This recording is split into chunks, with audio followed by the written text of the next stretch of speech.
Assalamualaikum warahmatullahi wabarakatuh. Bagaimana kabar anak-anak semua di rumah?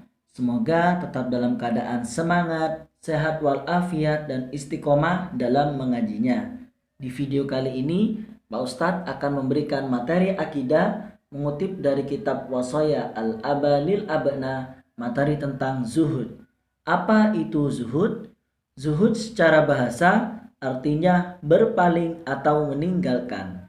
Secara istilah, zuhud adalah suatu sikap terpuji yang disukai Allah Subhanahu wa taala karena mengutamakan kepentingan akhirat dibandingkan kepentingan dunia. Jadi zuhud ini adalah lebih mengutamakan kepentingan akhirat dibandingkan kepentingan dunia. Tumbuhnya sikap zuhud pada seseorang melalui suatu proses setelah orang memiliki iman yang makin tebal dan kuat, serta adanya keinginan yang besar terhadap kehidupan akhirat yang lebih kekal. Sedangkan kehidupan dunia ini ibarat permainan belaka dan bersifat sementara. Dari segi kadarnya, zuhud dapat dibagi menjadi 3 tingkatan. Yang pertama, derajat pertama yakni adalah derajat terendah. Jadi menghindari dunia padahal hatinya sangat berkeinginan dan sangat tertarik untuk mengejar dunia. Akan tetapi berusaha sekuat-kuatnya untuk menghindarinya dan merasa cukup dengan yang sudah dimiliki. Ini termasuk merasa cukup ini adalah sifat daripada qanaah ya, jadi merasa cukup dengan apa yang telah diberikan Allah Subhanahu wa taala kepada kita. Derajat kedua yakni meninggalkan keduniaan karena pandangan rendah dan hina terhadap orang yang rakus dan tamak terhadap harta. Yang terakhir yakni derajat ketiga atau derajat yang paling tinggi, yaitu meninggalkan dunia karena zuhud semata, karena adanya pandangan bahwa dunia itu tidak berarti sedikit pun dibandingkan dengan kenikmatan akhirat kelak. Jadi zuhud bukan berarti tidak memiliki harta benda, tapi zuhud adalah meninggalkan ketergantungan hati kepada hal-hal yang bersifat duniawi.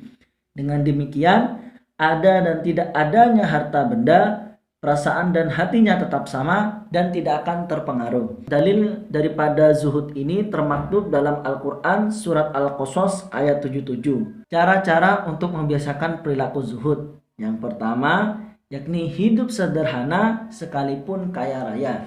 Jadi misalkan kita diberi kenikmatan oleh Allah Subhanahu wa taala berupa kekayaan harta benda, maka kita ini sebagai hamba Allah, kita harus berperilaku zuhud, mempunyai perilaku zuhud, yakni hidup sederhana, jadi tidak menampakkan kekayaan kita kepada orang lain, jadi sederhana saja hidup kita, seperti itu.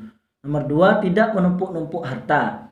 Ingat, dari seluruh harta kita, sebagian adalah harta milik orang lain. Jadi kewajiban kita adalah untuk bersedekah kepada orang lain. Misalnya ketika Idul Fitri kita berzakat ya, kita berzakat. Jadi dari 100% harta kita 2,5%-nya disedekahkan, seperti itu. Lalu yang ketiga, menghindari hidup berfoya-foya dan bermegah-megah. Itu tadi berkaitan dengan yang nomor pertama yakni hidup sederhana.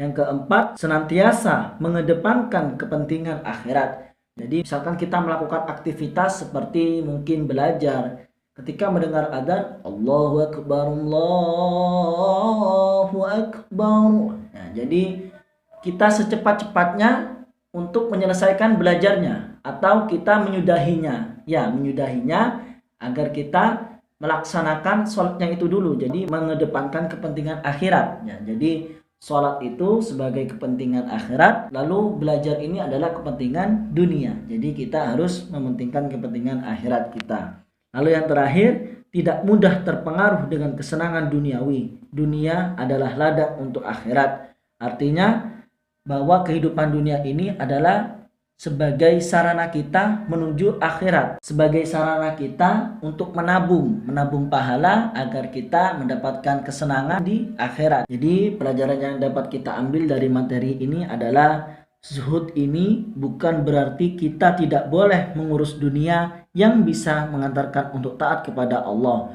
Zuhud bukan berarti kita harus tinggalkan kebiasaan dunia secara umum seperti meninggalkan jual beli, bertani, bermain, dan bekerja ataupun belajar seperti itu. Boleh saja kita mencari dunia, asalkan tidak melalaikan dari persiapan akhirat. Hati tetap tidak penuh pada dunia dan mengharap apa yang ada di sisi Allah. Cukup sekian penjelasan materi akidah dari Pak Putra. Semoga kita semua dapat menanamkan sikap tawakal dan zuhud ini di kehidupan sehari-hari. Terima kasih. Tetap semangat, tetap istiqomah, dan jaga kesehatannya selama berada di rumah. Semoga ilmunya bermanfaat dan barokah. Wassalamualaikum warahmatullahi wabarakatuh.